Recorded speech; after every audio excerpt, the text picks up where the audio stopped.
നിന്റെ ആത്മീയ ജീവിതത്തിൽ നീ എത്ര കണ്ട് വളർന്നു എന്നുള്ളത്, നിന്റെ വിശുദ്ധ ജീവിതത്തിൽ നീ എത്ര കണ്ട് വളർന്നു എന്നുള്ളത്, നിന്റെ ദൈവത്തോടുള്ള ബന്ധത്തിൽ നീ എത്ര കണ്ട് അഭിവൃദ്ധി പ്രാപിച്ചു എന്നുള്ളത്, നിന്റെ പ്രാർത്ഥനാ ജീവിതത്തിൽ എത്ര കണ്ട് നീ ഉന്നതി പ്രാപിച്ചു എന്നുള്ളത് നിന്റെ തീരുമാനമാണ്. നമുക്ക് ആരും പഠിക്കാൻ പറ്റിയല്ല.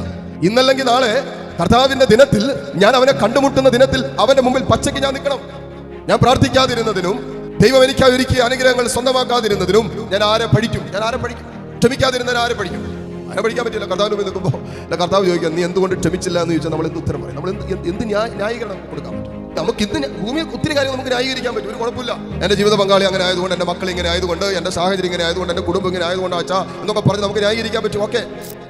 പക്ഷേ കർത്താവിന്റെ മുമ്പിൽ ഞാനും നിങ്ങളും ഒരു നാൾ പച്ചയോടെ നിൽക്കുമ്പോൾ, അവനെ മുഖാമുഖം കാണുമ്പോൾ, ഞാനിന്ന് ദൈവസ്നേഹത്തിന് ചേരാത്ത ജീവിതത്തിന്റെ മനോഭാവങ്ങളുടെ മേൽ തമ്പുരാന്റെ മുമ്പിൽ എന്ത് ന്യായീകരണം പറയാൻ ആർക്ക് പറ്റും?